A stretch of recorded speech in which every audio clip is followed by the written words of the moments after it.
Apa tadi? Sudah membaca Quran tapi tetap naik turun iman. Baik. Teman-teman dirahmati Allah Subhanahu wa taala.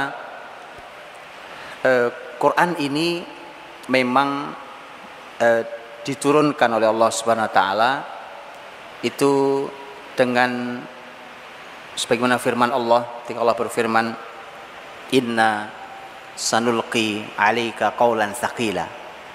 Sesungguhnya kami, wahai Muhammad, akan mengirimkan, memberikan kepadamu perkataan yang berat. Qaulan tsaqila. Perkataan yang berat itu adalah Al-Quran. Makanya Quran itu berat. Nabi Muhammad dulu waktu menerima wahyu itu beliau kadang-kadang sampai harus pingsan. Sampai pingsan, Pak. Lagi duduk sama sahabat, tiba-tiba beliau pingsan. Kemudian nanti beliau sadar. Beliau pernah duduk di atas unta. Begitu turun wahyu, unta langsung jatuh duduk. Nabi pernah duduk bersandar di paha seorang sahabat. Tiduran di paha seorang sahabat. Seketika terima wahyu, sahabat mengatakan tiba-tiba Nabi badannya sangat berat. Hampir rasanya seperti mau patah paha saya. Jadi memang berat secara fisik, wahyu itu berat, Pak.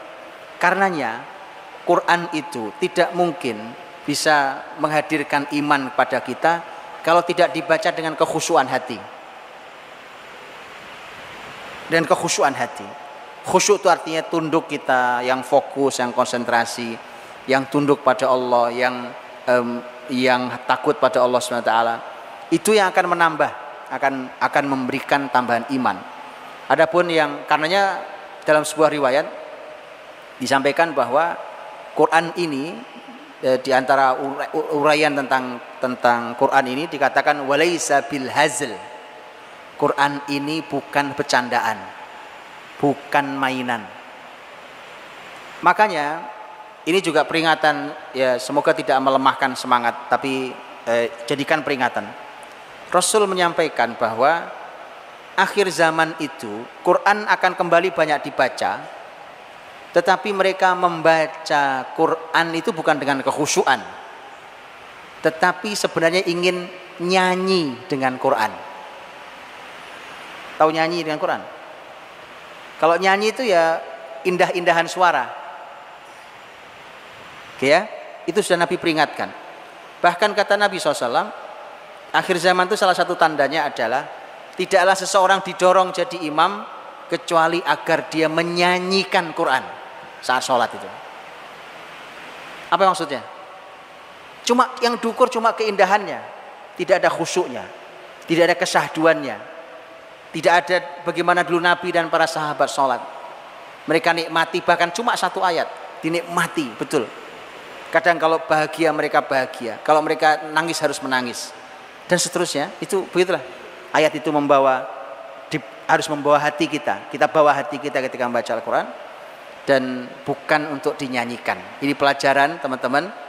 Dia silakan mengindahkan suara, itu perintah juga. Ya zayyinul Quran bi aswatikum. Hadis sahih.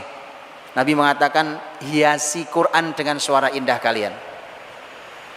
Tapi bukan hanya suara indah. Nanti kalau cuma indah-indahan suara, nanti nyanyi, Pak. Nyanyi dengan Quran. Yang ada adalah Quran ini untuk dia supaya hadir maka nikmati. Karenanya para sahabat mengatakan bahwa kalian qiyamul lail dengan satu ayat yang ditadaburi sepanjang malam lebih baik daripada sekian banyak ayat dibaca. Makanya dahulu salafus soleh kalau qiyamul lail mereka kadang-kadang cuma satu ayat diulang-ulang dibacaannya. Karena ada kenikmatan.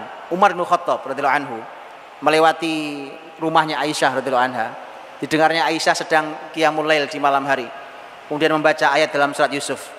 Innama ashku bathi wa huzni ilallah. Sesungguhnya aku mengadukan semua masalah dan semua keluhanku ini hanya pada Allah. Terdengar isak tangisnya. Umar lewat. Kemudian ada urusan, begitu balik lagi yang dibaca masih ayat yang sama, masih dengan tangis yang sama. Nikmati, Pak. Itulah Quran. Kalau mau nambah imannya, bawa hatinya. Bukan hanya indah di lidah kita, tidak melewati tenggorokan kita. Wallahu ta'ala a'lam bishawab.